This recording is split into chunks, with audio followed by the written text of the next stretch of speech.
Je ne souffre pas. Je suis fou, je suis pas fou. Je ne souffre pas. Qu'est-ce que je fais là? Je m'ennuie. J'ai fait un test pour savoir si j'étais suicidaire.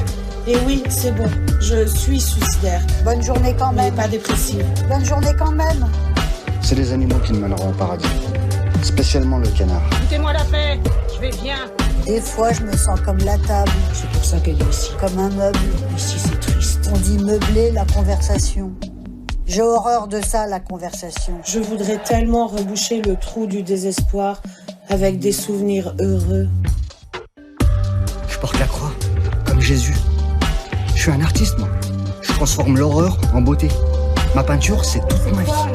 Dans ma famille, je ne sers qu'à souffrir. C'est quoi l'amour? C'est quoi l'amour? Le jour où mon mari est mort, la folie est venue. J'ai perdu mon moi. Et personne pourra m'aider à le retrouver. Moi, j'ai des médicaments. Et toi, comment tu fais? Tu n'as que ta tête. Je pense à des choses dans ma tête, mais je suis sociable, là je parle aux gens dans le bus. Rien ne me fait plaisir, ne m'a jamais fait plaisir, ne me fera jamais plaisir. Je suis la viande, vous êtes le couteau. Je voudrais me réincarner en pigeon pour chier sur la tête des gens. À la folie, le nouveau spectacle de Caroline Loeb. Bonne journée quand même.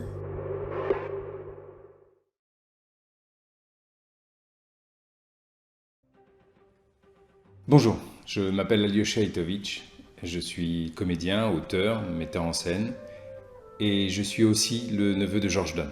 George Dunne, c'était un immense danseur qui a marqué son époque par sa puissance, sa grâce, sa liberté et son parcours. Il m'a transmis quelque chose d'indéfinissable et pendant plus de 15 ans, j'ai cherché comment lui rendre hommage. Je ne suis pas danseur, donc je ne pouvais pas créer un ballet. Je ne suis pas non plus documentariste, je ne pouvais donc pas faire un documentaire. Le seul art que je maîtrise et avec lequel je me sens vraiment en accord, c'est le jeu, le théâtre. C'est pourquoi j'ai monté ce spectacle. Quand j'ai découvert que son nom avait disparu du dictionnaire, je me suis dit qu'il fallait faire quelque chose. Et aujourd'hui, ce projet, dans l'ombre de George Dunne, c'est l'aboutissement de cette quête. Alors c'est pas un biopic, c'est une fiction inspirée de ma propre histoire, celle d'un homme, Daniel, qui se rêvait danseur, mais quand très jeune, il se rend compte qu'il ne sera jamais aussi doué que son idole, qui s'avère être son oncle, il abandonne. Une trentaine d'années plus tard, alors qu'il vit bien loin de cet univers artistique, la rencontre avec Anna et les signes de la vie vont lui rappeler son véritable moi intérieur, et peut-être le remettre sur le chemin de sa créativité personnelle, grâce notamment à son guide, George Dunne. Cette pièce parle donc autant de mon oncle, que de la difficulté à exister par soi-même, à suivre ses rêves, étouffés par la vie qui nous rattrape, ou le poids des héritages. C'est une quête de soi, un cri du cœur pour ceux qui, comme Daniel, veulent se reconnecter à leurs désirs profonds et enfin s'autoriser à vivre pleinement, à se réaliser. J'ai coécrit cette pièce avec Élodie Menant et avec la collaboration artistique de Julia Dorval. Dans cette comédie, parce que oui, c'est une comédie, la présence de George Dunne se fera grâce à des vidéos d'archives ou de ballets qu'il a pu danser. Elles apparaîtront comme si elles sortaient de la tête de Daniel, tantôt comme une obsession, tantôt comme une avancée de son parcours intérieur. Pour ce projet, on a réuni une équipe de passionnés et déterminés à faire vivre ce texte. Sur scène, je serai entouré de merveilleuses actrices. Vanessa Caillol, que vous avez pu voir notamment dans Je ne cours pas, je vole, nommée au Molière comme révélation, ou dans Courgette, dans lequel elle a obtenu le Molière de la comédienne dans un spectacle de théâtre public. Ou bientôt dans Chicago, la comédie musicale.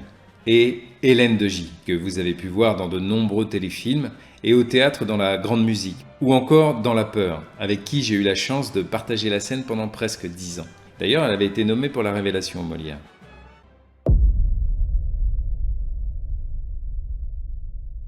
L'adolescence, ce bel âge. Je vais devenir quoi moi sur mon téléphone? Déjà qu'en règle générale vous êtes chiant. Ouais. Là vous êtes archi chiant. Ouais. Regardez, faites connaissance avec eux.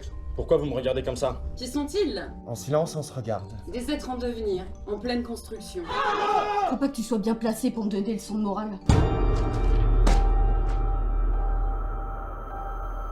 C'est juste un taf pour elle. Elle s'en branle de ta vie, t'es qu'une putain d'hypocrite. Vous êtes rien pour moi. Si t'es là c'est pas pour rien non plus. Tu veux que je t'en mette une histoire de te rappeler d'où tu viens? Va rapporter à Nathalie histoire de bien foutre ta merde.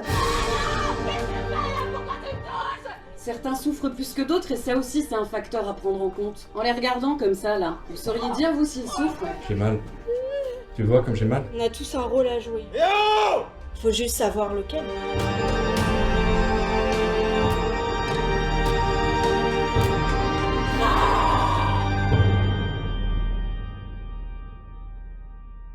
La guerre pour Hélène est à l'aube de demain. J'ai vu les glaives s'enfoncer dans le crâne et la poitrine de ces hommes qui partageaient ma tête. Si tu décides de t'y rendre, le nom d'Achille deviendra celui d'une légende. Mais tu n'en reviendras pas. Je croyais que le grand Achille n'obéissait qu'à lui-même. Tu mourras là-bas alors que tu ne seras encore qu'un jeune homme. Je sais ce que ça fait de tout perdre, de devenir son esclave. Tout ce que j'ai fait, je l'ai fait uniquement pour toi. Non, tout ce que tu as fait, tu l'as fait pour toi. Pourquoi lui celui qui a massacré les tiens? C'est parce que j'ai connu la souffrance que je veux vivre ici en paix.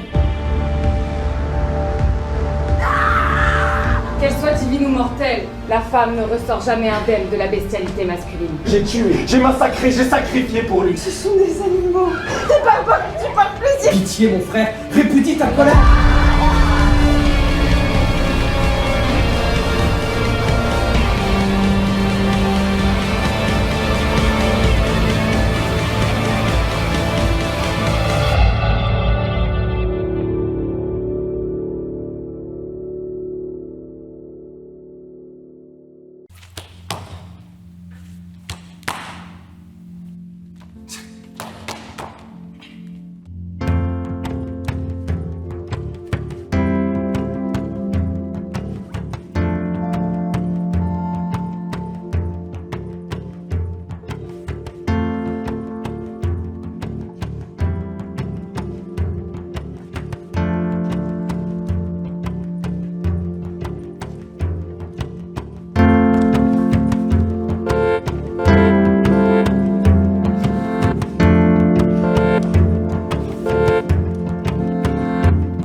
Je m'appelle Julien-Marie Galix.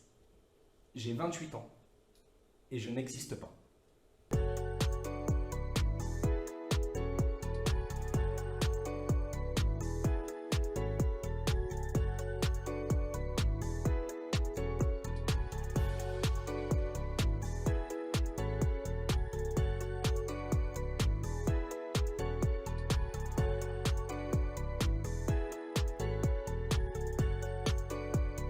J'admire sa capacité à créer sans s'occuper du jugement des autres.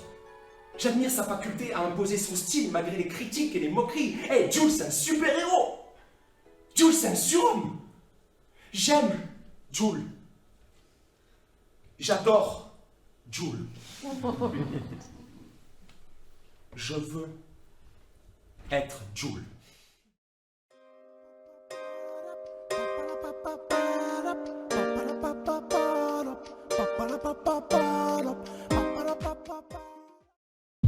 Tu vas devenir un grand artiste. C'est ta mère qui te le dit. Il n'y aura jamais une autre femme pour t'aimer comme elle dans la vie, ça c'est sûr. Mon fils sera ambassadeur de France. C'est pas parce que c'est mon fils. Mais regarde, il n'est pas magnifique. Oh, toi, tu peux dire que tu as une maman qui t'aime. Bonjour, Casanova. Je vais être obligé de vous jeter à la rue si le loyer n'est pas payé dans les 24 heures. Et pourquoi t'en manges pas? Tu sais, la viande et les graisses me sont strictement défendues. Ma mère était criblée de dettes. Tout va bien se passer. Tu nous sortiras de là. J'ai vécu jusqu'à l'âge de 22 ans du travail d'une vieille femme malade et surmenée. J'ai tenu jusque-là, j'y tiendrai encore un peu. Quelque chose de son courage était passé en moi. Et y est resté pour toujours.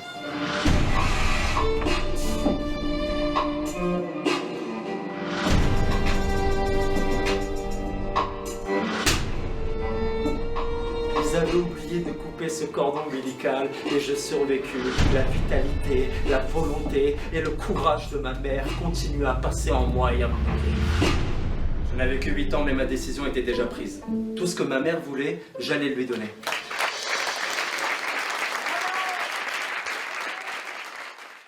Voilà.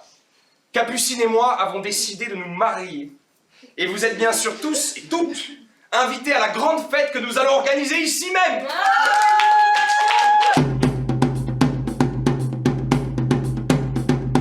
Capucine, actrice, engagée. Bonjour jeunes gens. Cette fille est en train de le rendre fou. Cette salope lui a complètement retourné le cerveau. Je ne suis pas d'accord avec toi. Les abeilles sont des êtres vivants comme nous. Bravo. C'est très bien, Charles-Henri. L'écologie, tu en fais déjà bien assez à Paris. Ici, nous sommes en vacances. Vous me faites tous chier avec vos histoires à la con et je n'arrive pas à bronzer depuis hier. Vous me tendez. Faisons un câlin de famille. J'ai dit, faisons un câlin de famille. J'ai dit. T'as raison.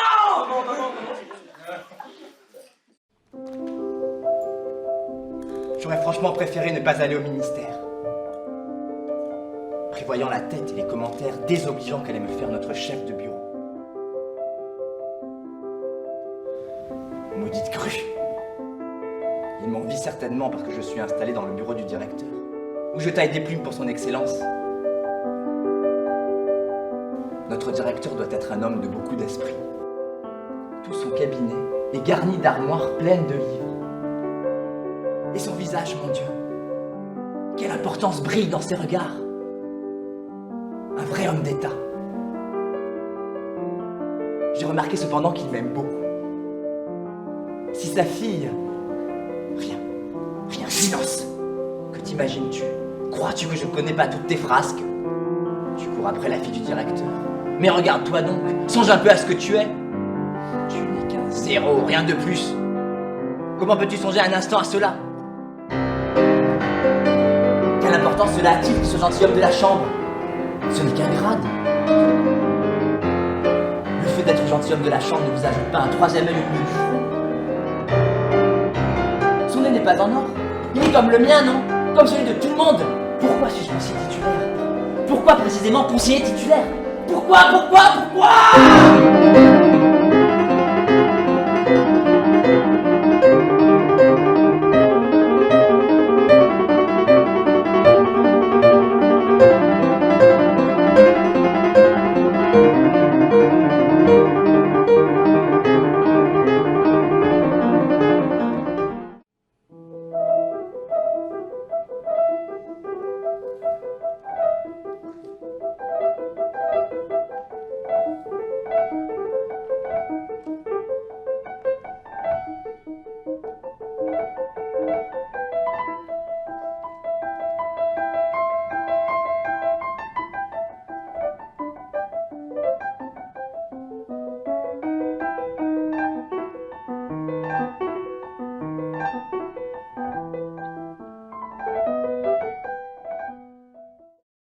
Mais carrément revoir même la même pièce en boucle sans problème quoi. Je pense que je vais ramener des copains, une expérience à refaire, ouais.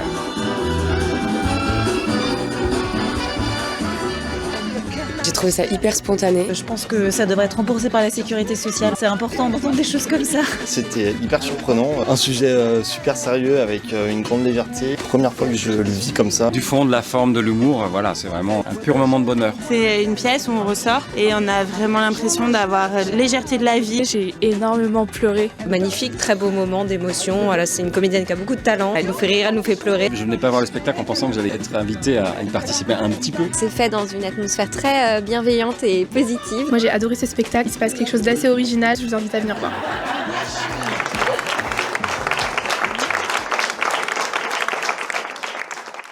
Mais carrément revoir même la même pièce en boucle sans problème quoi. Je pense que je vais ramener des copains, une expérience à refaire, ouais.